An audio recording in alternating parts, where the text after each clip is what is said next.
Yeah, sorry. Right, welcome all for today's event. Firstly, I'd like to thank Deep for making the time for the evening. I know you're a very busy man, Deep, and obviously there's not many people who wouldn't know you for what you do. To start with, I would like to introduce Deep Dasgupta, ex-Indian cricketer and current commentator. And of course, you talk a lot about cricket, right? So clearly, thank you for making the time today. I would also like to introduce Eddie Lunn, who most people know in the local cricketing world. He's been serving cricket thanklessly for at least for 10-15 years. I know of him. He's the BCL chairman, and he spent most time making sure we all play cricket. Most of you may know me. I'm Kiran Alluri. I'm the chairman of Reading United, and some of you might know that we are now Bracknell United. We've now merged with Bracknell CC to become Bracknell United. We hope to, as a club, Bracknell United be one of the places where we want people to come and really enjoy cricket, and we want to be a place where we encourage people to come on board and really the place for cricket, right? That's what our intention was when we merged with Bracknell United. So again, today the objective of this catch-up really is what I would call as is to talk everything cricket. Of course, World Cup. It's a World Cup year, and you would not talk about World Cup. So we start off talking about World Cup. Start off talking about potential opportunities we have in cricket. India, England. Is there anything there where there's opportunities there? And in general, about Eddie, you've got some questions, I suppose, on ICC rules, so on and so forth. So really, it'll be an open chat. Anybody in there sitting there, if you want to have any questions thrown at Deep, please feel free to. So that's really what we want to do. With no further ado, we'll start off. So Deep, welcome for the evening.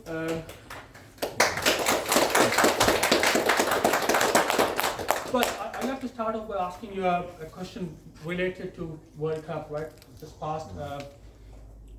A World Cup happened, in US and West Indies, of course, and there was a good intent to have the event hosted in the US. I mean, for all good reasons. Cricket has been going on for God knows so many years now, but the reach of cricket into countries where it hasn't been played hasn't been great, really, because it's only these countries like India, England, Australia. We hear the same names again and again. And really, what do you think? I mean, given what has happened with the event, do you really think ICC has achieved the outcome they wanted to achieve of really hosting an event there? What is your view on that? Right. First of all, thank you, Kiran of Reading United and / Bracknell United for having me over. Always great to join guys who want to talk cricket anytime. And Eddie, thank you for your time as well. Like Kiran mentioned, you do a thankless job, and it's because of you that and people like you that we have this cricketing culture all over the world. Going back to the ICC, I think for every world event like a World Cup, whether it's cricket or other sport, there are two aspects to it. One is to spread the sport, and obviously the World Cup itself, the game itself.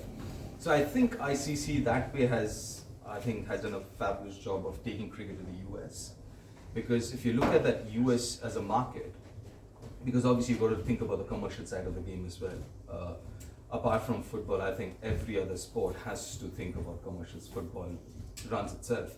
From a commercial perspective, you need more market. You need, markets like US and all, where you can make more money for the sport, and so you can spread the sport. So I think it was successful. If you look at US as a market, plus MLCs now, it started already. I think MLC is happening right now. The league there, and so one is that. Secondly, from a cricket perspective as well, yes, they got a few questions in terms of the pitches that were there. Because for me, the first phase, the US phase, was more spreading the sport. The second phase, the West Indies, the Caribbean leg, was where you actually played the World Cup. But again, the pitches were a little bit of a disappointment as far as I'm concerned. Low scoring, but also if you think about it, because of those low scoring pitches or conditions, the difference between two sides was kind of narrowed. Because if you had played on 180, 200 kind of pitches, absolute batting surfaces, then you wouldn't have as many upsets as we saw there. So I think that made the tournament a little more interesting. You can always talk about the timing bit, the morning evening thing gap. For example, I was covering it from India, the studios, so we had a morning shift which would start at 4 in the morning. You finish that, you go back to the hotel, then you come back again in the evening for the evening game. So it was crazy, and you can understand that. But again, commercials and stuff like that, from that perspective, it made sense. But yeah, all in all, as far as being an Indian is concerned, you're not going to complain. Yeah. It worked beautifully because those conditions actually made India one of the favorites to win it. Had those pitches been a lot flatter, like high scoring, then obviously England and Australia, even West Indies would become more favorites or become, a lot more potent. But because those pitches and India has the ability not only in terms of spinners but also how you bat in those conditions, batters to play against spinners, I think that made India favorites, and in the end, that's how it turned out. That's great. I mean, again, given we speak about US, right? I mean, I think most of us were watching a game here, US, Pakistan. I think we were all playing a game here, and then there was a game. Again, to your point, I mean, obviously, US has won game against Pakistan. They have really given quite a bit of fight for even the game against India, right? The game between India and Pakistan went to the wire. I mean, clearly, to your point, though the pitches were low scoring, it did make interesting watch, even with those kind of games that were low scoring, isn't it? I mean, again, that's where I disagree with a lot of people who say to watch T20 you just need boundaries, 4s and 6s. I think as long as there's a good competition between bat and ball, I think anyone who really loves the sport or loves watching the sport would be interested.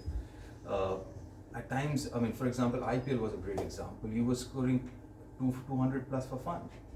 270s. You chased down 272. I mean, and then you start thinking, do you really need bowlers? Why not just put a bowling machine and just go range hitting? And so, I mean, for me, I rather watch. I don't care what the score is as long as it's a competitive game.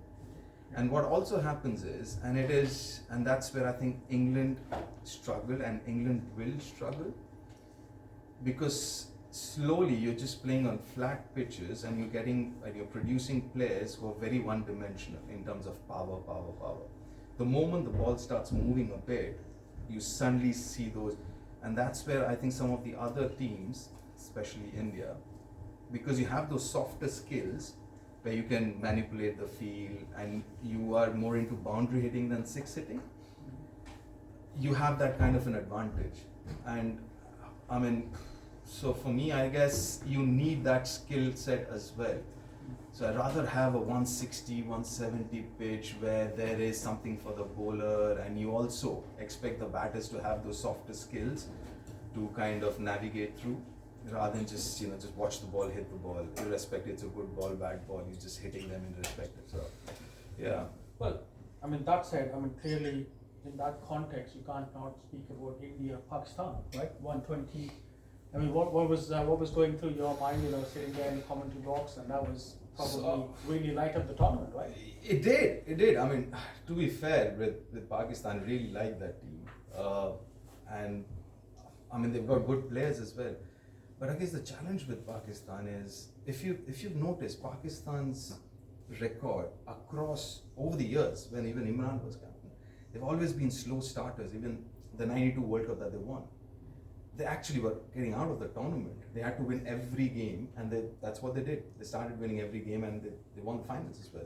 So they're slow starters. And I've been to Pakistan. I know enough Pakistani cricketers and friends.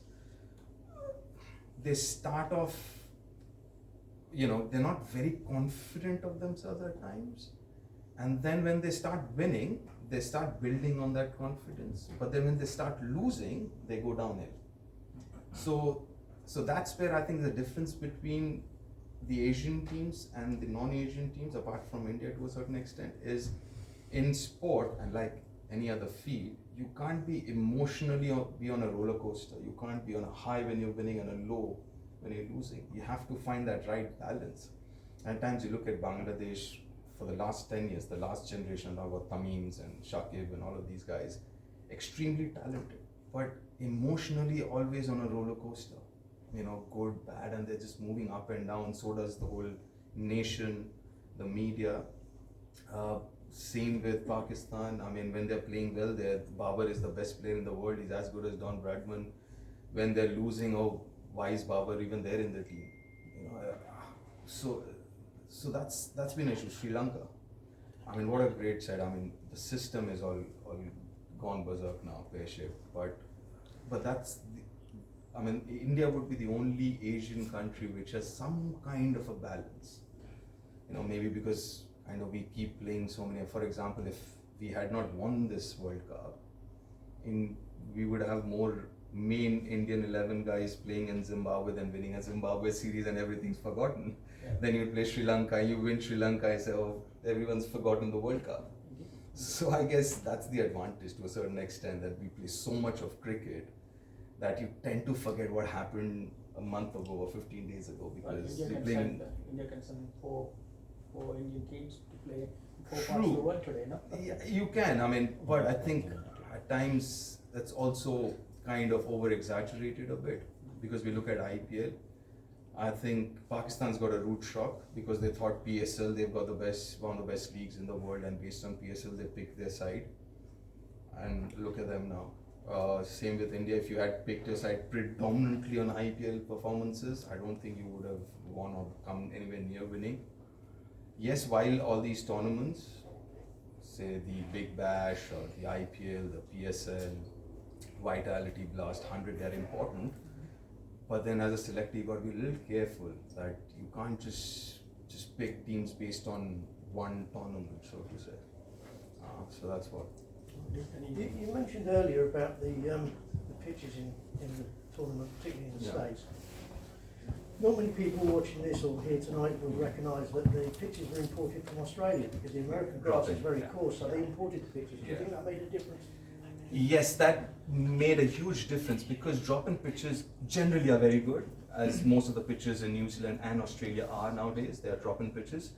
But then what happens is you drop in those pitches and then you play. So as you would know, the more you play, the pitch settles down. But if you just drop in and start playing, it takes a little bit of time for the pitch to settle down, which never gave them any time. Because in New York or New Jersey, they only started preparing the ground, forget the pitch, in Feb and March, right? I mean, because it's a park, they converted the park into a stadium, right? So the drop-in pitches were only laid maybe 10-15 days before, and they didn't play enough games on it.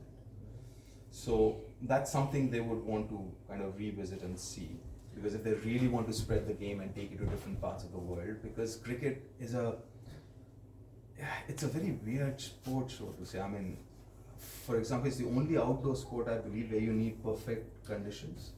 A little bit of rain, you can't play. It's windy, it's light. I mean, there's lightning, you can't play. I mean, I don't think any other outdoor sport would have so many restrictions. So for that, I mean, you need a proper ground. Need pitch, and pitch obviously is such an important aspect. I think that's where ICC, I won't say got it wrong, but I guess be a good learning experience for them as well. If you look at Australia and New Zealand, all of them, they have drop-in pitches. I mean, MCG, Adelaide, Auckland, all these, I mean, the top venues have drop-in pitches, but they're all pretty decent. They're very good, in fact. So, yeah. That's interesting, Madam. Really, the ICC World Cup T20 was meant to be played in US, and that was known. Yes. And why would you think that it was not planned well enough? And clearly, it's a bigger sport. You know, if you want to really expand the sport, there's better planning to be done. No? Ideally, yes, 100%. Ideally, I would have played the MLC before the World Cup. So you've played a few games on those pitches before the World Cup, and not straight away start with the World Cup itself. Yes, I mean, they would need to, 100% yes. And generally, the disappointing part was the West Indies leg. I can still understand the US leg, first time, drop-in pitches, experience, and all of that. I can understand that bit, and I'm happy to give them the benefit of the doubt. But West Indies, I mean, West Indies is a cricketing nation, as in cricketing area of the world. You play so much of cricket. Even there, I was very surprised and disappointed to see the conditions. I mean, would expect better pitches there. And well, I'm not going to name it. I asked a few West Indian guys that I work with, good friends, and off air they said they were disappointed as well. Why is that? I mean, is it because West Indies is losing its interest on cricket? I mean, that's not Yes. great, is it? Because Yes. West Indies was the reason why cricket started off being the lead part of World Cups and everything else. True. See, pitches, I mean, it takes a lot of time and effort to make good pitches.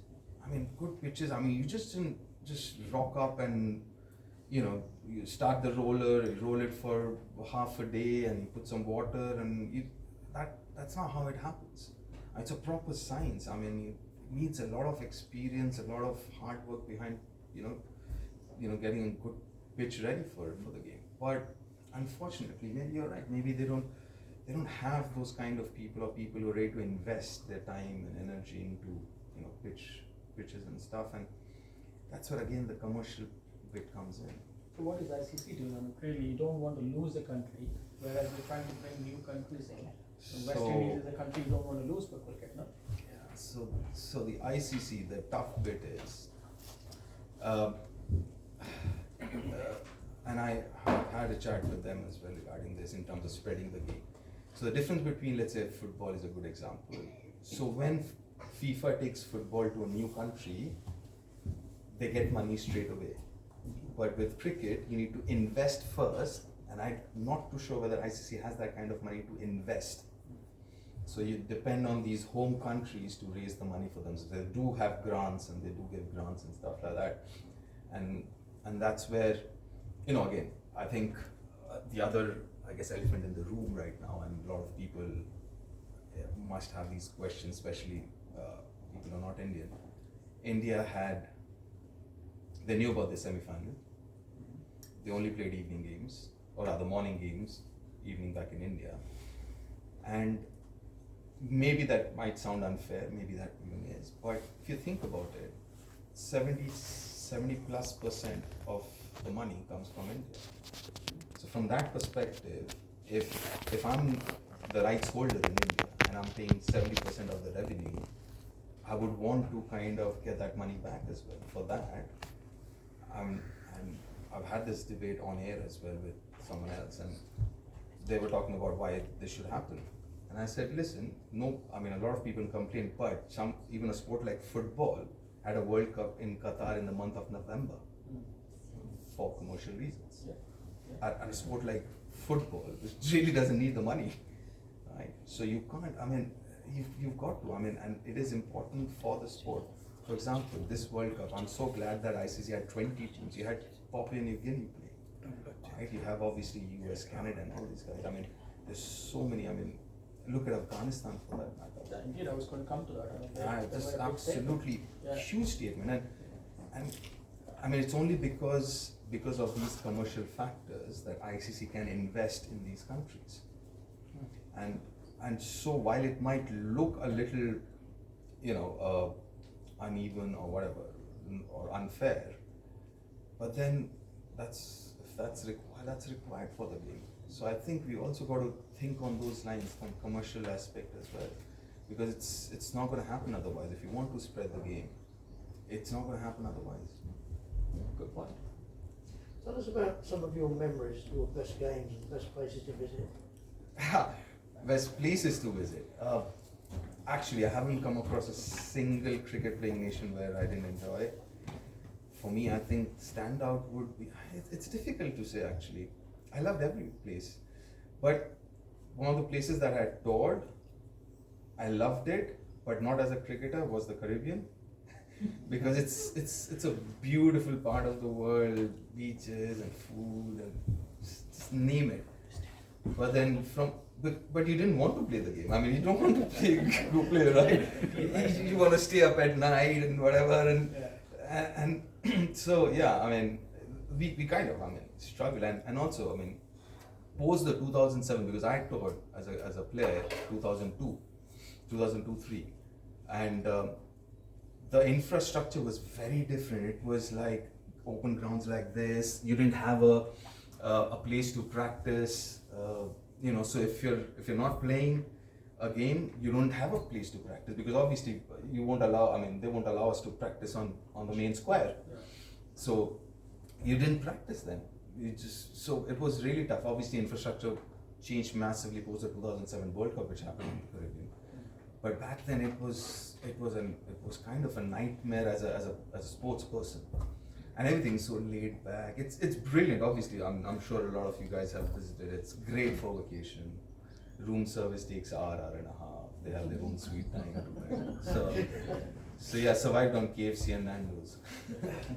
Well, I mean, we talked about World Cup, and we can't not talk about England, right? So what do you think went wrong with England? I mean, clearly, they played some good games, but they were not convincing at all, were they? I mean, in most parts. So, couple of things. Obviously, the conditions didn't help. I was saying, if you look at that English squad, brilliant in terms of power hitting, but the moment you give a little tricky and the ball's either swinging or spinning, then it's a very, very different game then.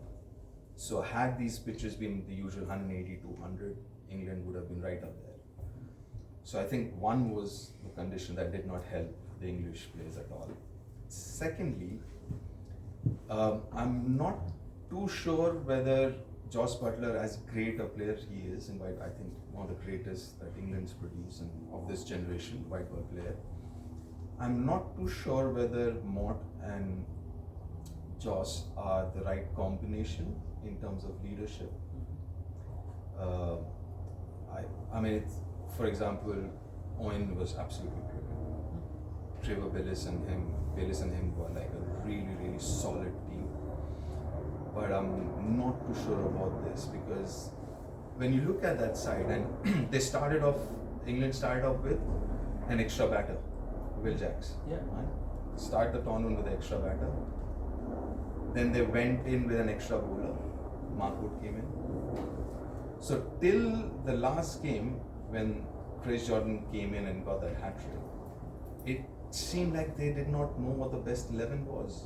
Not just 11, but what would be the right combination. Extra batter, extra bowler. And that's where I thought England's strengths post 2015, they kind of dominated white ball cricket, right, for a good 7-8 years. Their strength was how they approached it, was batting heavy. They said, you know what, we don't care. You get 220, we'll chase it down. We know our bowling strength isn't that great, but we've got batting till number 9, 10, we'll chase down whatever you score. But then suddenly, the last couple of World Cups, one in India and now in the Caribbean, it just seemed that they wanted to balance the whole thing, get an extra bowler and balance both the sides, the bowling and the batting unit. I thought they struggled with that as well. So yeah, that's one thing. For example, I still thought, even though Chris Jordan got that hat-trick, bowled well, but I still thought that England should have gone in with Will Jacks, an extra batter, and say, you know what, because England has enough bowling, including Liam Holt beautifully, Moynes there, so you have Rashid and obviously Jofra is there. So bowling is kind of sort of, you don't really have to worry that much, and especially on tricky pitches, because what happens is, so this is a thumb rule. Good batting surface, you go in with less batter because you trust your batters to capitalize and score. And good bowling pitches, you go in with an extra batter because the mindset is different. So the difference is England is, because they would go in the past with 9 batters or batting till 9, the top order would bat freely. They knew that we've got X, Y, Z at number 9, 10, so we bat till 10. So Rashid used to bat at 10. Right, and he's got a first-class 100. So you knew that Rashid is coming at 10. So if I'm Joss Butler, I'm batting more freely. Yeah. But now Rashid's coming at 8, and then you think, oh shit, Rashid's 8. So I've got batting till roughly 7. Mm-hmm. So the top orders who've been trained to bat freely and fearlessly can't. Subconsciously they can't. Joss is thinking, you know what, if I get out and then we lose 2 wickets, we're into middle and low mid. Yeah, indeed, yeah. And so it's more of a psychological thing that they need to come to terms with and decide, you know what, we're going to go back, batting till 9-10, trust our batters because quality, I mean the new generation, Brook, he's brilliant, Harry Brook is brilliant, Will Jack is brilliant, Phil Salt is brilliant. You got quality is there, it's not the quality, it's what direction you want to take this team. Any questions from there? Anybody have anything to ask? Yeah, I've got one. Yeah. I've got two in fact. Go on. Why did we win the final this time and not in 15, 16, 17, 18, 19? What was that extra that we did as a team, as a group that actually pushed us monster? So I think the biggest learning from 2022 semi-final loss to England was we were playing in 2020s T20 how it used to be played in the 2010s. So one sheet anchor, go out there, wickets in hand, last 5 overs we'll see. So where India kind of was way behind teams like Australia, England, was the number of boundaries you would score from 6 to 16. As in post 6, so 7 to 15, 16 was a boundary rating. We would play very safe. And I'm sorry if I'm saying this here and maybe the wrong platform, how England is playing football now, playing it safe, not to lose rather than to win. So I see a lot of similarities how England played football and how India used to play cricket. So there's a difference between playing to win and playing not to lose. India was playing not to lose, we were playing it safe. You would say, oh, 160 greats, go 170 greats. No. And I think England showed us that in 2022 semi-finals, we lost by 10 wickets. Right, I think Joss and Bairstow Blasted all over the park. and finished in what 17 or 18th over, Yeah, something like that. 16 point something. Yeah, and that's where I think was the turning point where Rohit realized, and obviously Indian team realized, this is you can't continue playing like this.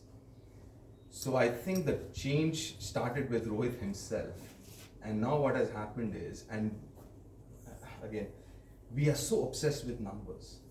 Individual numbers, how many 50s, what's your average? It is irrelevant in T20 cricket. I don't care if you get 100. What's your strike rate? That's more relevant. I think that's what England has shown us, or shown the cricketing world. How they started playing T20 from 2015, or white ball cricket from 2015 onwards. I think that is what has changed post 2022 with India. So now, as viewers also, if Rohit gets a 17 ball 32, we say that's a good innings. We are not saying, oh, he didn't get a 50. Yeah. Nobody's bothered about his 50. He got a 92. We said, oh wow, what a great innings. Nobody said obviously some people said, but the general consensus was that was a brilliant innings, not that he missed his 100. 2 years ago, we were like, oh, Rohit missed his 100. It's not necessary, it's not important. It's not important an individual getting 100, but in T20 cricket, what is important is the impact your innings has. And if you think about it, you got 8 batters, 120 balls, what, 15 balls per batter? I mean, come on, 15 balls per batter, that's all you have to do. 15 ball, get a 25, and you're 200 plus. So I think that mindset changed post 22 semi-finals. And that's what it was.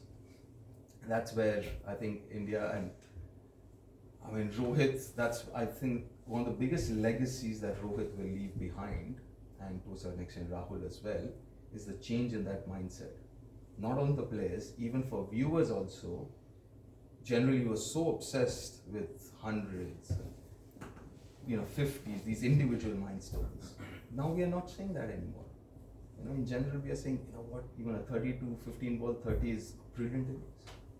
I think that's the difference. Thank you. And the second question I had was the unknown before the selection was the kind of pitches you're going to play in USA, and that was just post IPL or during fag end of the IPL that we were doing selections. Yeah. So what strategy did Agarkar, Dravid and Rohit had for that unknown and I know they picked an extra spinner. I was surprised to see Chahal that would take the field at all. So was I, Yeah. So what strategy did they have for that unknown? So one thing that I think all of us were certain, I'm sure including the selectors, that, and Rohit, I had this chat with Ajit and Rohit before as well, that it's not going to be 200 pitches. So at best you would getting those 170, 175 games. Rarely you'll get 200 and stuff like that. So it would be that kind of surface. So you would always back guys who can play spin, and you would always pick an extra spinner. I too was a little surprised when they picked 4 spinners. I was thinking Rinku in place of a spinner.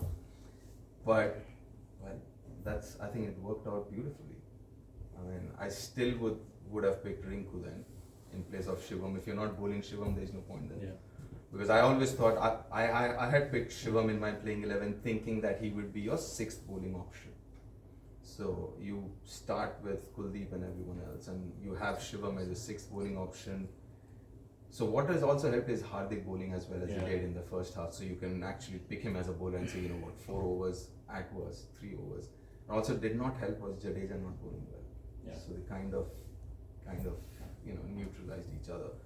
But yeah, I guess I think they had a fairly good idea what surface they were going to play on. Thank you.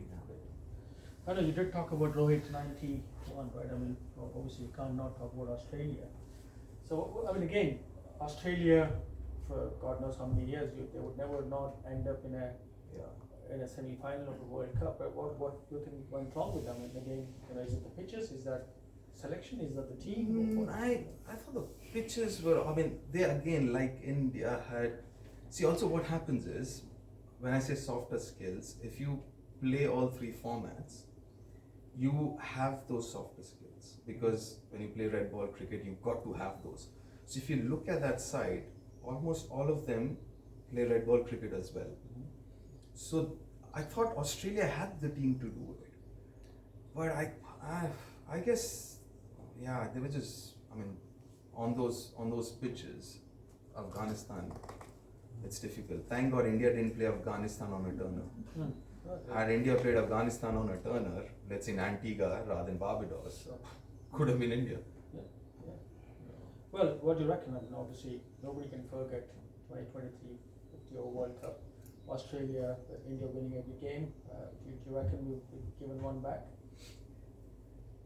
I mean, listen, I mean, it's always good to say all of that, but I guess, I mean, we played, but end of the day, for me, I think, again, I believe in processes. I know it's a cliched word and we keep talking about processes, but I thought even 50 over World Cup, India was a standout team. They played the best cricket. Final again, we played not to lose rather than to win, and Australia were braver on that day, and Australia won it. Credit to them. But yeah, I mean, listen, that's the thing. Australia is a beast in big games. They're different. They're a different team altogether. And you can never, I mean, like I said, Afghanistan, even if that game was in Antigua, if I'm not wrong. Guyana. Had that been in Barbados, it would still back Australia, and Australia would have won. But yeah. No, but there was some game, right? Obviously beating Australia in a must-win game for them. And Australians are their best when it comes to that, aren't they? Oh yes. I mean Australia. I mean, like I said, they are absolute beast. I mean, they're so different in big games. Their attitude, their mindset. It's a little different now as compared to, let's say, my generation, like the Haydens or the Gilchrist and Justin Langers of the world. Whew. They're like ruthless to a different level. Ruthless. From the time and it's not just them. And this is from my experience traveling to Australia to play. It's the whole nation against you. It just seems like you feel so cornered when you go to Australia on a tour or something. And not just India, I mean, I'm sure every other team. When I go to Australia, starting from the media, you go to a restaurant for food, the waiters keep talking about Australia, how good they are and how badly they're going to beat you and stuff like that. And the media does that, and you're like, what's going on here? They mentally disintegrate you quite literally. So before you actually start playing the series, you've heard it so many times through the media, obviously players speaking to the media itself, and people, how good the Australians are. So I still remember 2002. I mean, we had a really good series. We leveled it 1-1. we should have won the last test match, the Sydney one. But anyways, so one of the first things we did, we had a mantra. So we all met and we decided on one thing: no excuses. And that was our mantra for the next 2 months. No excuses, no matter what happens. Pitches are bad, whatever it is. Yeah. Somebody's abusive or being abused from the crowd, no excuses. And that was our mantra. So we did not even think about complaining because that's what we were doing. We said no excuses. There's nothing that can go wrong with us. You know, it's fine. Okay, abused, fair enough. Media, whatever it is, we'll handle it. And I think that helped because we weren't complaining. Because I've seen a lot of. So the reason why this English side which toured India was so different, because I've seen it with my own eyes. I've gone morning of a test match, I've gone to do my pitch report, and opposition guy comes in and he tells me 2.5 days. That's before the toss. Morning, 2.5 days. And you can see it in their faces that they've already lost the game. But this time, looking at Ben Stokes, I think he's a really good captain. They had that kind of an attitude. So, no matter what the conditions are, we'll beat you types. You know. So that's the reason I think. Obviously India won 4-1, but to be honest, it was a lot closer than 4-1. Indeed, no, there were some very, very good matches. You talk about obviously all that abuse that comes, when you land on a cricket field. I mean, you were a wicket keeper. I mean, would you ever do that? I used to it. Yeah. I mean, like Eddie. Like Eddie, it's a thankless job, isn't it? No matter what you do. I mean, you take a good catch, it's your job. If you drop it, you're terrible. So you're thankless. Eddie knows what I'm talking about. So that's how it is, I guess. And fair enough. I mean, it is what it is. But again, but you also are right in the center of everything, right? As a wicket keeper. I mean, any thankless job, you are important enough to do this job. Yeah, but indeed, the way Pond kicks it back, I mean, is that at that level? Did you ever do that? Yeah. So, I mean, what we would do is obviously there's this stump mic, which just put your foot onto the stump mic and say what you do.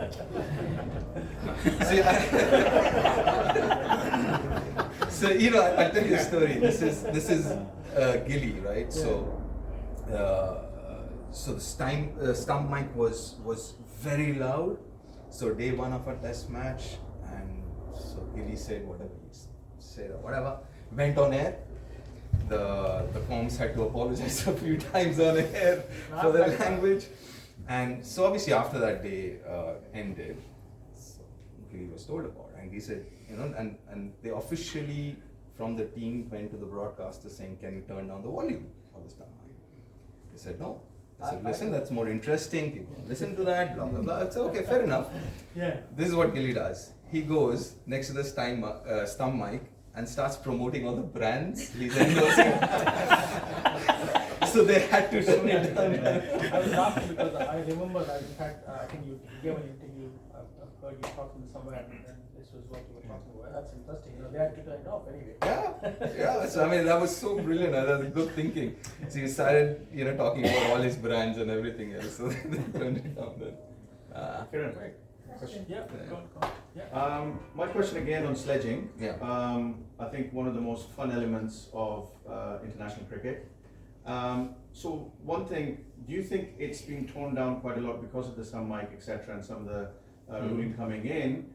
And the follow-up question is, who do you think was the best sledger, and also with humor as well? Expecting a question from you. But you know what? You start the question by saying it's part of the game and one of the best parts of the game. Yeah. Because it's humorous, it's funny. Of course. And I never had a problem with it. And most of Wicket-keepers normally don't. yeah. I mean, listen, if you give it, you need to take it as well. But the best part is, it used to be funny, you know what? At times you're batting and somebody says something and you're thinking in yourself, and you're grinning as that was a good one. And that's how it should be. And I'm not in favor of, at times of late, umpires are, coming hard on all those stuff. It does not make sense.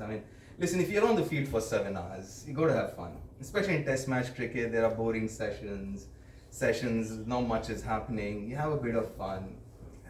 That's fine. Listen, the Rishabh Pant and episode of Spider-Man, all of that was great fun. You can't take that. So I don't think the stump mic is an issue. To a certain extent, that so-called the hardcore or the ugly side of sledging, to a great extent, as far as India is concerned, and others have stopped because of franchise cricket.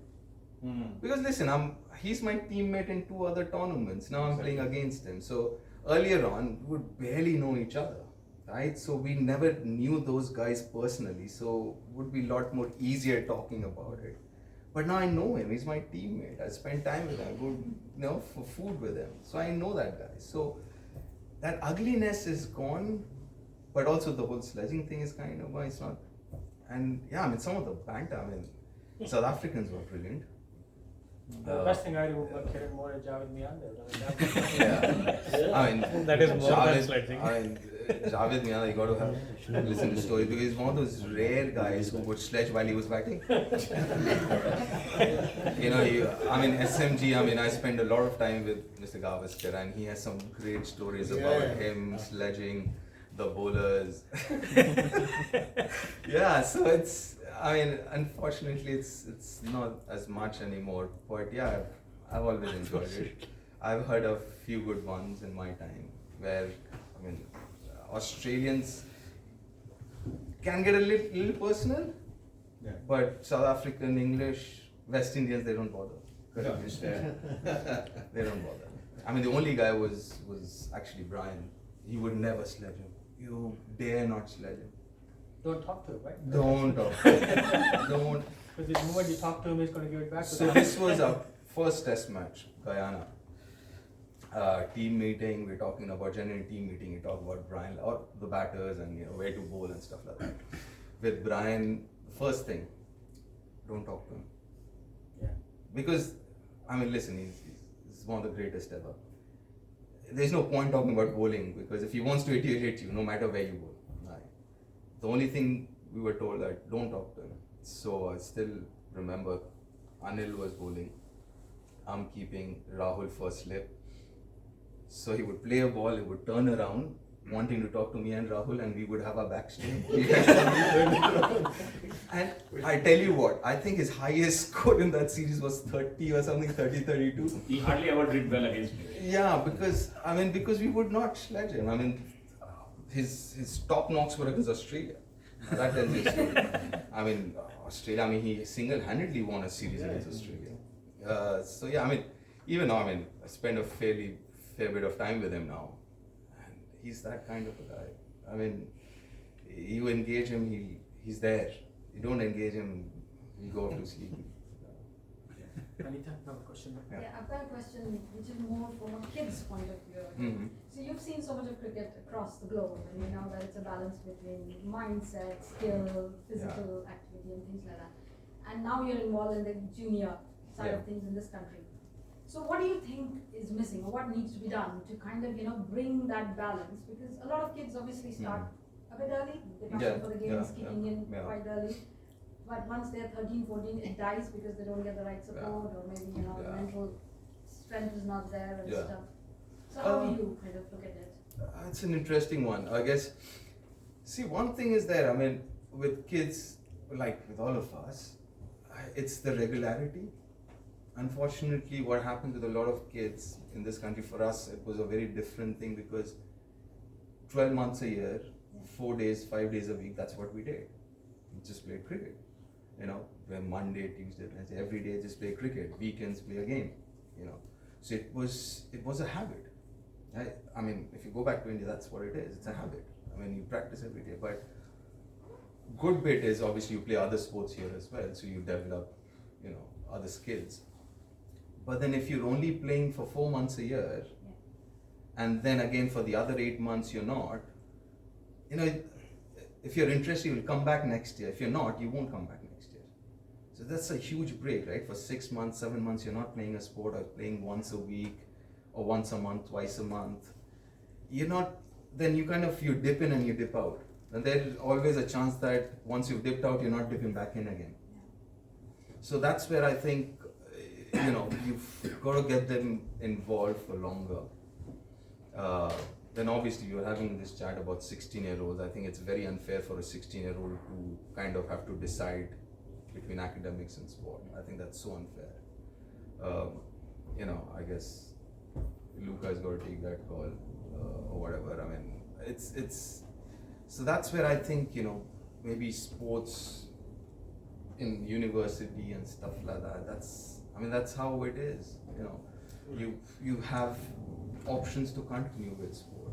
Unfortunately, it's not that easy in England post 16 to keep continuing unless you have the right environment and stuff like that. So I guess round the year, keeping them in the sport, even if it's twice a week or something like that. I do understand got other things, and I do appreciate that as well, because what happens is till 13, 14, if you're playing other sport, you're developing other skills as well. If you're playing football, you're playing hockey or rugby, there are other skills that you're developing that might help you want to pursue cricket in the future. But then you've got to play cricket as well. You can't just dip in and dip out. I guess that's a drawback to a certain extent. But just on that, right? I mean, again, kids is one thing, but then frankly, if you look at cricket in the UK, it's still only played 4 months. I mean, obviously, Arjun Tendulkar was playing locally here, right? I mean, India doesn't have that kind of, obviously Ranji in India is state cricket, right? There's no opportunity for overseas players to come in. Do you reckon is there an opportunity to partner with other countries, kind of in general, really to bring support that bringing the game up to a level? Is there an opportunity there, you reckon? 100% there is an opportunity there. I think there's an opportunity maybe on a wider scale to play more cricket during the winter, especially the breaks that you have. Obviously you have the longish Easter and the winter break. Mm-hmm. Then you have a midterm October break as well, which is not long, but even if it's 7 days, maybe if there is a team, maybe school can give you some elbow room and say, take an extra 4 day off if you're going out to play cricket or any sport. Those things can add up. Because then what happens again, and this is the problem that I've faced with a lot of kids here as well. So you have a good season, right? So but you finish in September. So by the time you reach September, you're kind of peaking, you figured out a few things. And then you're not playing any game till again March and April. And then again in March end or April, you kind of starting again from scratch to a certain extent. So whatever you've learned or your learning's been over the season, that does not help you because you're not playing for the next 6 months. I'm talking about games. Right? So again, it's like golf because I play very little golf, but I play like once in 3 months. So I've played a round, I've played back-to-back 2 days, I'm like, oh yeah, I'm getting this right, maybe whatever, my stance or something like that, yeah, I'm getting it right. But then for 2 months I don't play. Then when I play again after 2 months, I'm back there again. I mean, kids is one thing, right? But even county cricketers here, they struggle because they have no opportunities to play 100% through the season. And that's what I was going to. So a lot of cricketers, first class and otherwise, they pick up jobs in Australia and New Zealand where they can go play and work there. So a lot of guys who are serious about it, they do. But then, for example, India, what happened was there wasn't a rule, and I think it was Vikraman, Solanki and Oves Shah. They went 1 year and played for Rajasthan, a few games, and suddenly the admin woke up and said, oh, this can't happen. And so it's not, can't play anymore, you've got to be registered with that state and blah, blah, blah to play first class cricket. But it makes a lot of sense to actually organize.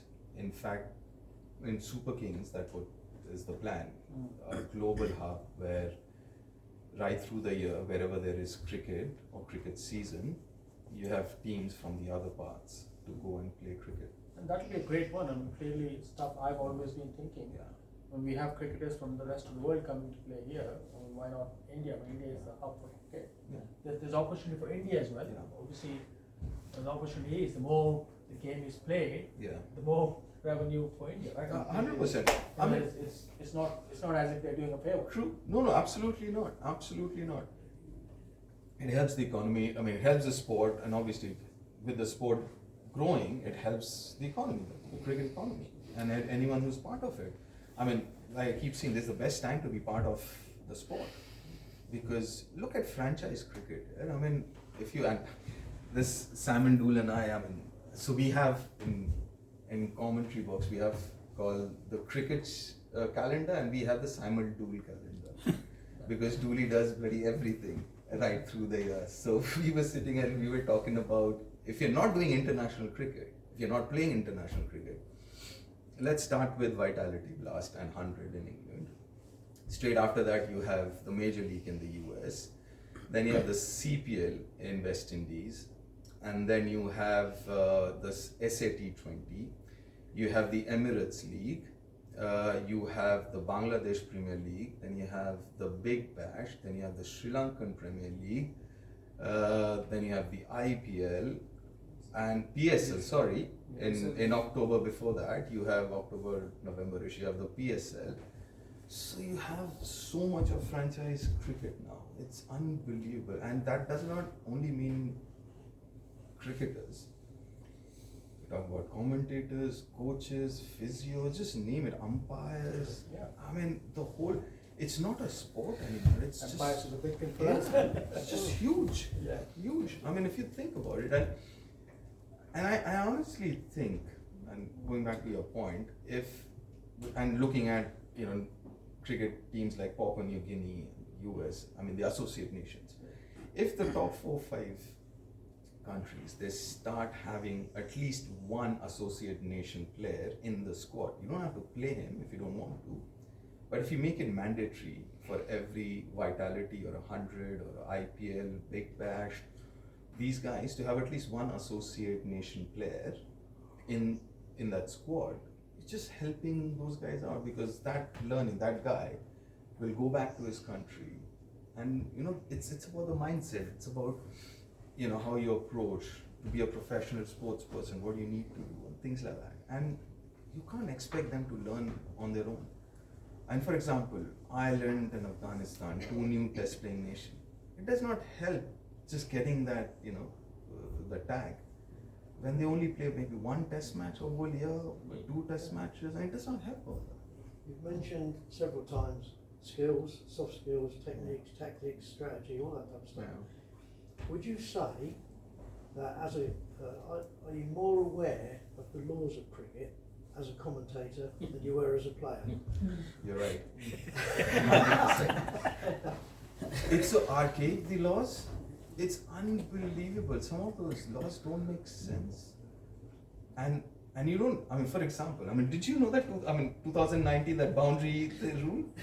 I wasn't aware of I wasn't that. aware of that as well. Yeah, I thought that would be another super or something. Are They you said, talking about the one where he stops the ball, jumps over No, the the Number of the boundaries. World Number Cup of final. boundaries. Number of boundaries. Yeah. The New Zealand-England game. The number of The one boundaries. based on the number of I balls. That's more a tournament regulation rather than the laws of cricket itself. True, but even, okay, fair enough. That's the, whatever called the playing conditions.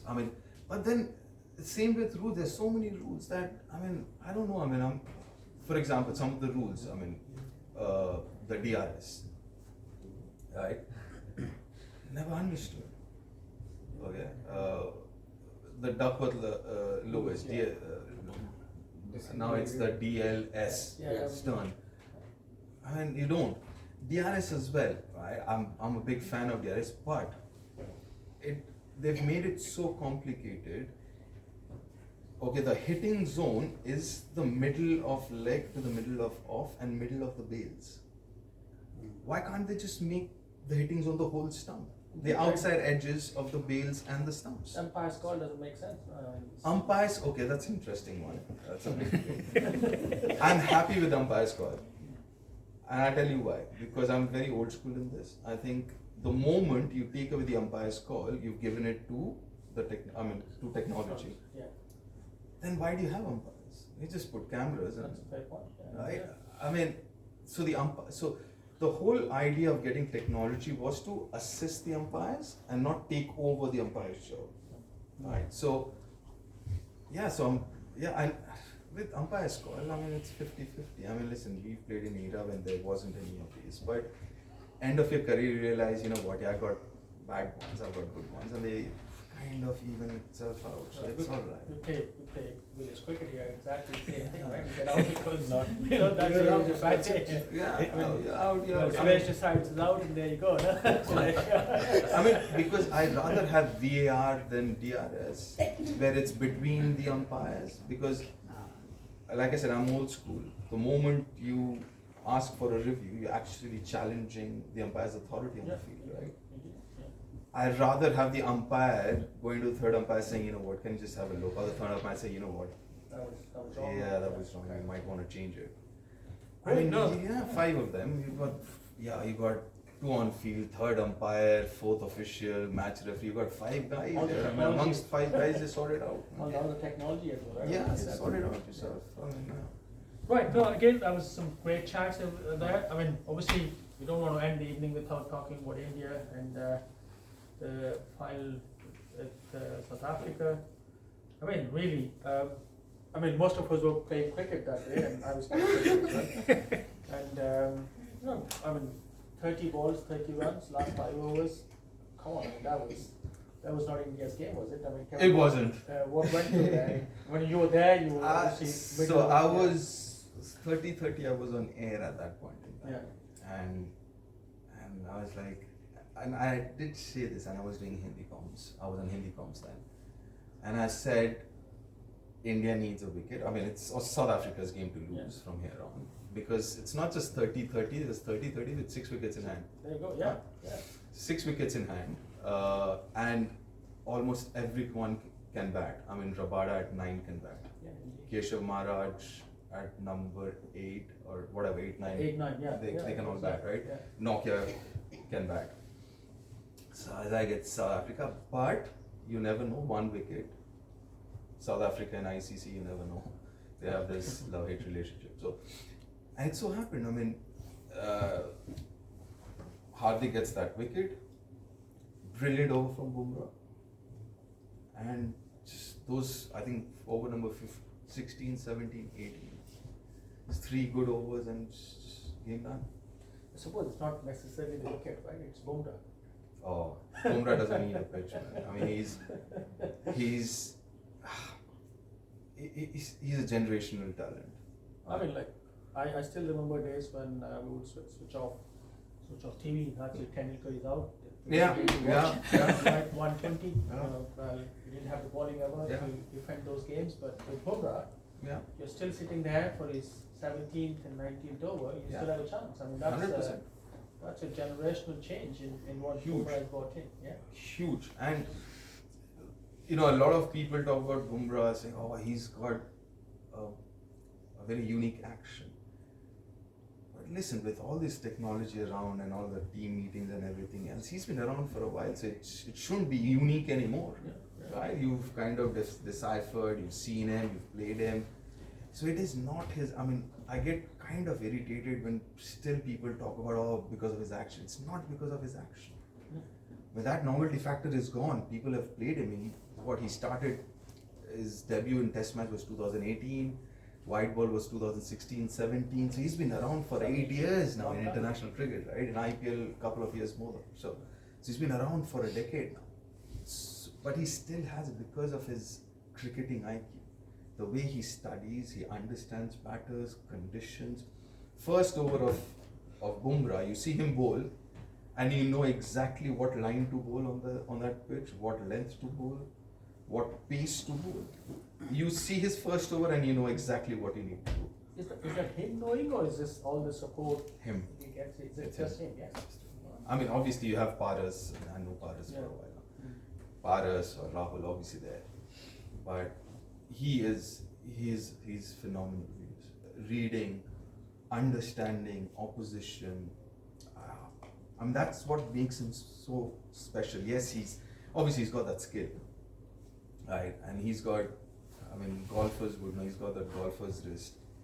So just having a long chat with Ishant because he was there, Sharma, and something that he mentioned that a lot of people they go like that very early here, right? So they don't actually their wrist are not that supple and they don't use their wrist as much, and their wrist is only up and down, one dimensional.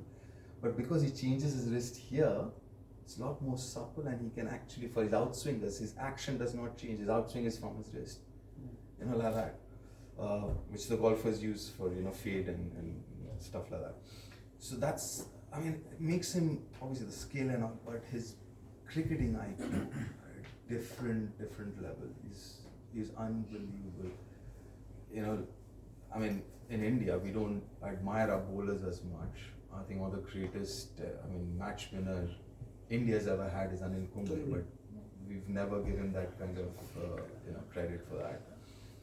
But he's no less Bumrah. Oh, Bumrah is In white ball cricket, he's right up there.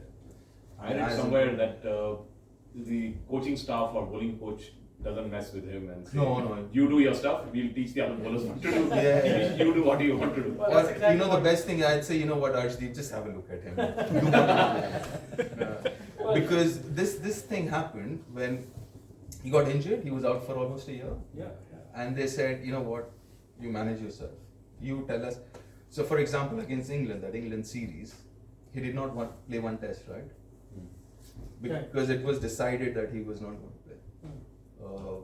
The workload manual, it boils down to him, so nobody touches him. You want rest. And that's, I guess, you just got to wrap him in a cotton ball, man, and just like, do whatever you think is right. You want to play, you play. Don't play. But he's very, very special. Well, I suppose, again, Bumrah is Bumrah, but then there's, you can't not talk about the World Cup and not talk about that catch, and I'm sure you were there, Surya. sitting there, and Surya. is this another Kapil Dev catch? Yeah, exactly. I mean, that was my first thought when I saw that catch. Was like 83 Viv Richards, Kapil Dev. This is Miller, Surya. Phenomenal. I mean, a normal catch, putting into context, that's the World Cup, right? That is the World Cup. And a normal catch would be like, and this you're talking about everything that's going around, the game situation, and then having that awareness.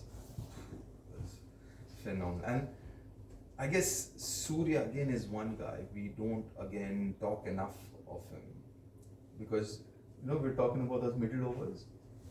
What has changed with India is Surya coming in and getting those boundaries in those middle overs. That's the big difference from 7 to 16.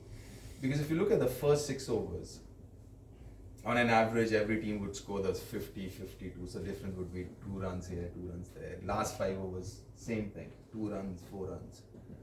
But the major difference between India and let's say England and Australia was over 17 to 16. Because India didn't have boundary hitters that phase, and that's where Surya's made a huge difference coming in.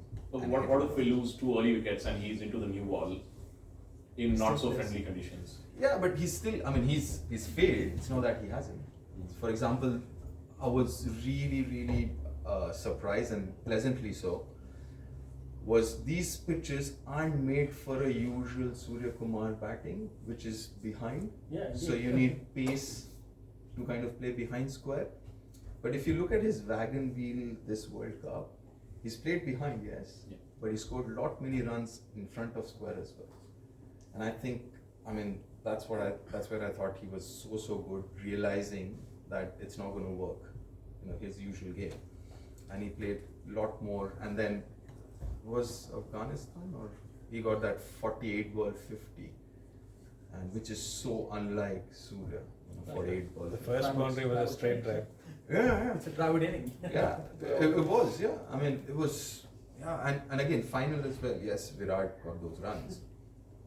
Surya, Shivam Dubey, small impact. Hardik, Aksar. Was He was brilliant. What, 49 of 30 something, 31 or 31 something. For me, if Aksar had bowled a little better, he was my player of the game. Yeah. Well, what, 24 once on in the 15th, right? After Yeah. I was like, whoa, what's going on? Yeah, I mean, Yeah. so that's what I'm saying. I mean, that's how this team has changed, you know, in terms of valuing those innings and players wanting to play those innings rather than play a 70-run innings, which might end up losing the game for you. Yeah, no, again, I mean, obviously cricket and life, there's a lot of comparisons. I mean, cricket teaches you a lot of what you do in life. I mean, clearly, the likes of Kohli, obviously, he's been through so much and then had to, 73 runs in everything else before that game to then come in there, get a 74. I mean, it's not easy. What does it take to be Kohli, really? I mean, he's something, isn't he? Oh, he is. He obviously is. He's one of the best India has produced. Maybe the sport has seen. It's not his skill, is it? Is it more his attitude? I mean, yes, skill is Yes, skill is skill, but Yeah, I always call him a self-made genius. So, for example, I mean, I first saw him when we were playing a first-class game against Delhi. He was good, but I can guarantee, or at least and I've asked a few people, they never thought he's going to reach those levels. As a sheer hard work. I've spent some time with him, the Virat 1.0 version. He had already made his debut, he was playing for India, he was a different guy.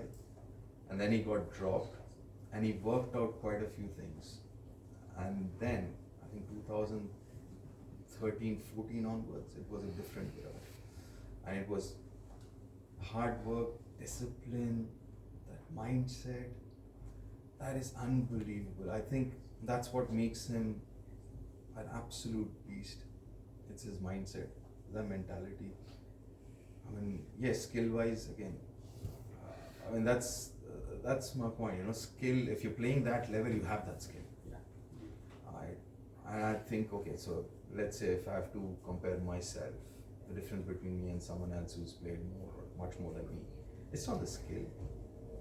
My issue was, and I'm happy to talk about it, is I couldn't take criticism, and that I let that affect me. Someone like Virat, it doesn't affect him at all. Right. Never feels In that fact, he listens to them. Yeah. No. In fact, he motivates himself. Every time he takes the field, he's out there to prove someone wrong. So when there are times when nobody said anything negative about him, but he goes out and says, okay, the outside noise. What outside noise? Everybody loves you. Everyone's saying you're the greatest, but then what? So if you look at him, look at Michael Jordan, look at Tiger Woods, these guys, they find a reason to get back at people, and they can only get back with the sport. Indeed, yeah. I mean, and Jordan famously, he would pick fights for absolute no reason before a game with the opposition. I think Virat actually channelizes all of that, and it helps him motivate and get stronger. And I think this World Cup, the best part about Virat was he bought into this whole idea of going hard from ball one, not play the usual old school, take your time and slowly build up, your strike rate and all. He bought into it. It's not easy. It's easy for a 22-year-old playing second year, still isn't established, but for a Virat, established, the world's looking at him. For him to buy into that and then fail and still go hard the same way, I think that says a lot. I think that was brilliant of him. But that said, obviously, he is the Virat of the old, which won us the game on the final, isn't it? Well, he wasn't fair really enough. flashing around. He still played. But I can tell you this, if Akshar hadn't played that innings, I don't think India would have got to 164, whatever. Yeah, 170. So had Akshar not played or Shivam hadn't contributed with those runs. In fact, Jaddu also got runs. He did. What, 10 or something? Or I don't know. Yeah. Sorry, the game before Jaddu. Yeah. got runs, Yeah. So again, he did have to, and he did do that very well. But again, Akshar and everyone else, and him realizing what he needs to do then. Because I still remember there was the 10th over, the drinks break. Rahul went in and was watching them, and he was actually telling Rahul. It wasn't Rahul telling him; he was telling Rahul, and Rahul was going, yeah. So obviously they had a plan, and all of that. So yeah, I mean, listen, I think it's part of their legacy, isn't it? And yes. I have a question on Virat's topic. But during Virat's time as captain, there was very big importance on fitness, and not just overall fitness, but then you have to be in a certain way, and you have to be very quick between the wickets and stuff like that. It has slightly changed now, but my general question is, how important is fitness? Huge. The difference between you scoring a 60 and a 160 is fitness. You picking up 3 wickets and a 5 wickets difference is fitness. Mohammad Shami is a great example. Before 2017-18, just check how many 5-wicket hauls he's got. Yeah. Not even, say pre-2018, he may have had 1 or 2. Post 2018, when he got serious about his fitness and everything else. Look at his 5-wicket hauls.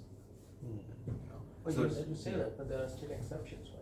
Rohit, yeah, I was about to ask. So I don't think that Rohit is not unfit because he's I'm not saying he's No. not super fit, right? Yeah. I mean, No, if you are can't unfit, say you'll he- anyway not play he's cricket. unfit. Yeah. No, but the difference is also the Surya catches. He's Yes, supremely good. catches. So what has He also loves it. happened now World is, that's a great point, because earlier on, I mean, listen, till our generation, cricket wasn't a very athletic sport. Athletic. It was like, talent. So that's a difference, again, another difference between Pakistan and India. India has moved on where you'd say Australia, England are in terms of being athletic. For Pakistan, it's still a very talent-based sport. If you've got the natural talent, you will play.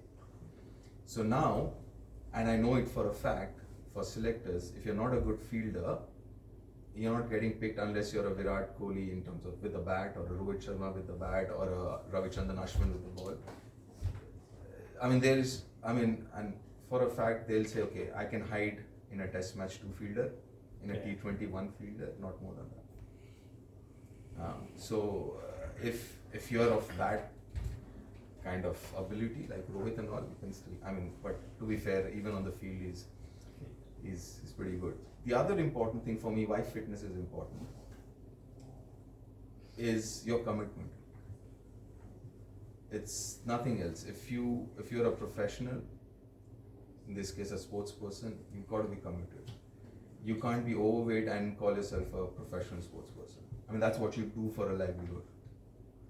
If you're not willing to put in those hours, then for me you're not committed enough. So Azam Khan can be as great a cricketer as he can be or whatever, but I will not pick him just looking at him. That's just a bad example. So it's as simple as that. If you're not looking after yourself, come on, look at chess players, look at Vishwanathan Anand. He sits and plays chess, but he trains like any other sportsman would. He doesn't really need to, but that's his commitment. Yes, great. You have a question? Yeah. So great. Thank you, Kiran, for organizing. Eddie and Deep, always good to see you. So last 6 months, from November to this, how times changed? Yeah, Right? With the same team, pretty much. yeah. So I have 2 questions. One is, what actually changed? Was it the mindset, or we were just plain lucky because at one point in time everybody just thought it's gone? I think couple of things. One is the mindset, which had changed post 2022. I think India was still in. Look at Rohit. He was even in 50 overs. He was playing the same way. So to a great extent, I won't say the mindset. The mindset was that I think everyone bought into that mindset in those 6 months. Even someone like Virat bought into that mindset, and everyone bought into that mindset. That's one. Secondly, also the conditions. I think had this been a 200 kind of pitches on those kind of pitches, then I think Australia would have been a greater threat, England would have been a greater threat, West Indies would have been a greater threat. But I think the conditions also helped us massively. undoubtedly. Well, that's a good question, right? But then, I know most Indian cricketers have said it's sometimes some hidden force.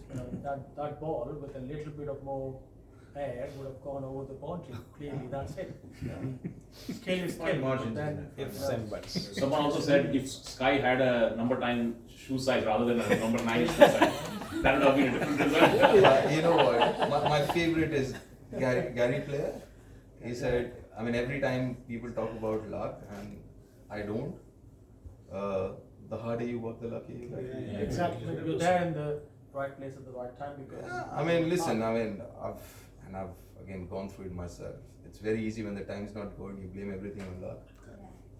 You know, you kind of outsource everything.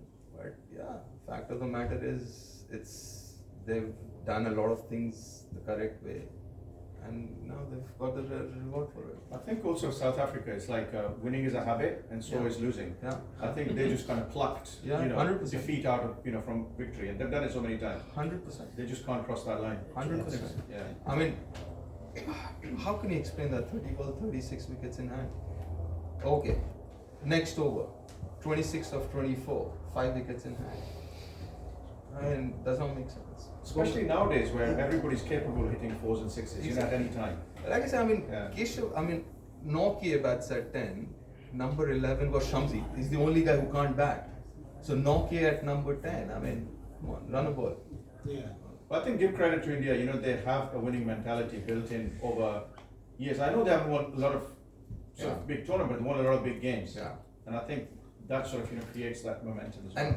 And also the fact that I won't say realistic, they're going to play the World Cup and the Champions Trophy, but winning a World Cup, I think for Virat and Rohit, this was the last realistic chance.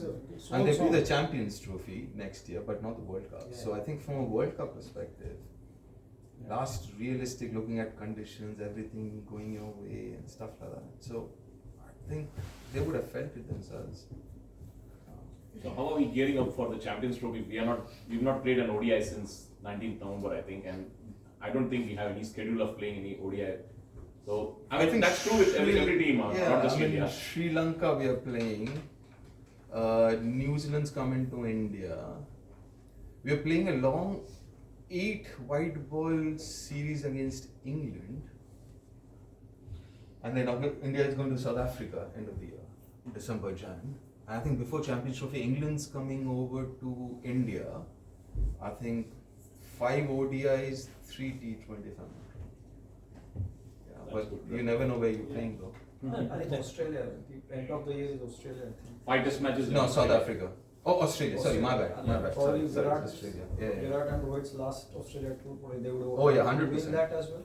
I don't know. I think South Africa in 90s and 2000s have defeated Australia in Australia.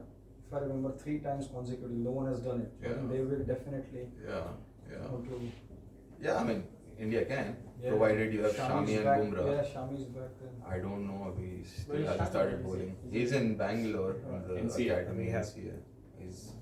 Yeah, I mean, so the other good part about Rohit and Rahul, especially Rohit, he had started thinking about T20 World Cup straight after November. In December, while the England series was on, he has already started thinking about the Australia series. He forced Shami to get back because Shami was like, I'm not playing, I'm going to go to my... So he does not live in the city anymore. I know he's built a training facility wherever In his village. Yeah. So he's got this huge ground and whatever. So he just goes there and does nothing and has biryani. so Rohit is made sure, because we had a long chat after the Ranchi test match. After the Ranchi test match, we were sitting at night. And he's already started to plan back then who he wants in his bowling squad, his batter and stuff like that. So Rohit that way is very, very kind of wired in. He's very good. He's one of the top guys. You say that, and I'll probably ask my last question here. We've been here talking for an hour and a half, right? I mean, I was reading somewhere that obviously with all this IPL, I mean, all these countries come over to play IPL, right? Was it Kuldeep Yadav and Rohit said don't bowl to one of the South African batsmen. Tristan And Stubbs, really, yeah. Stubbs. it takes so much planning for somebody to kind of do all of this, right? I mean, it's insane that you kind of work with all of these people and tell them what to do, tell them what not to do. Maybe that's really where Rohit is Rohit, no? Rohit. I mean, the best part about Rohit is I first met him in 2005. He was playing under 19. I was in the academy, and the under 19 kids had come over, and he was again alright, fine.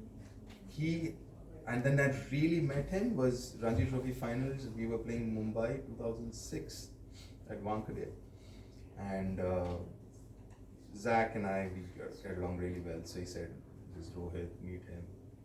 Big star, future star, blah blah blah." 2006 Rohit, that guy from Borivali, is still the same guy today. Not an iota has changed with him. He is hilarious, and he does not care. He does not care he's Rohit Sharma. He does not care he's the India captain. And it's just unbelievable how sweet he is. And his sense of humor is crazy. And he's very old school in his whole thing as well. Great. You know what, Deep? It's a great pleasure to host you One today. final question. So, we have to ask this question because Deep is probably in a very, very unique position. So you have a dressing room, a captain, a coach, and a bunch of players. You have a commentator's box. They're probably all captains and legends. What is the atmosphere like especially when a tight match is there? And I ask you this question because you have seen it both. So obviously you want to be as unbiased as possible, which you aren't. Then that's how it is. But over a period of time, you get used to not get very attached as a commentator. Obviously, you want to see good cricket, that keeps you going, irrespective what you do. And what has also happened with franchise cricket is with someone like me and a lot of us, we don't have favorites. So it doesn't matter who wins. Could be RCB, could be CSK, could be KKR, could be anyone. So you get used to working without taking sides. But obviously when India plays or whatever, then you have subconsciously, even if you want to be unbiased, but subconsciously you are. Because if you start getting attached emotionally and you still are in that dressing room, that can be tough. And then when you're doing your job, it becomes very difficult then. So. Do you have a question? Yeah. You've briefly talked about it already. In generally, everyone says that India can send 2 teams at the same time. Kiran will say 4, and he can do that as well. but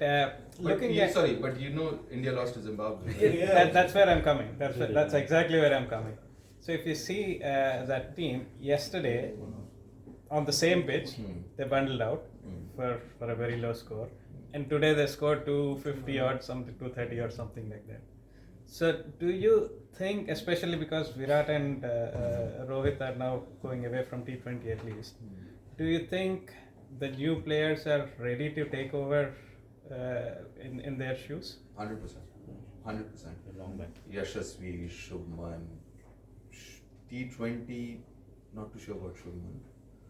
I mean, he's still a wonderful cricketer. But yeah, there is definitely talent that way. Coming through, absolutely no 2 ways about it. What at times I'm worried about, spinners, red ball, and red ball cricket fast bowlers as well. Because let's say Shami plays, say Australia might be, or maybe if India qualifies for WTC finals next year, maybe Shami continues till then. Bumrah, you never know with the injuries and stuff. Siraj, okay. Then who else? So, yeah, bowling unit, red ball cricket does concern me. But white ball, I think should be alright. Still, always keep producing players. Great. No, thank you for all the questions there, and Thank you. thank you. Thank you. Deep, No, pleasure is mine. I just close out saying last few words. I mean, clearly you're a busy man. You spent an hour and a half with us today, and That just tells you how busy I am. I mean, I know how busy you are. I mean, clearly it's not Yeah. that you're not busy, but it is what you're giving it back to the society here, and I know we really love to keep hosting you. I know you have the time. Pleasure. The center is ours. Pleasure. Thank you. Thank you.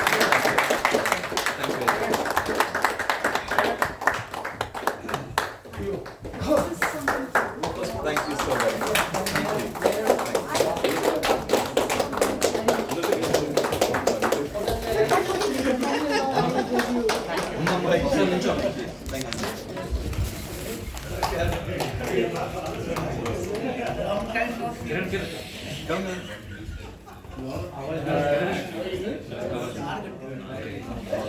Lovely.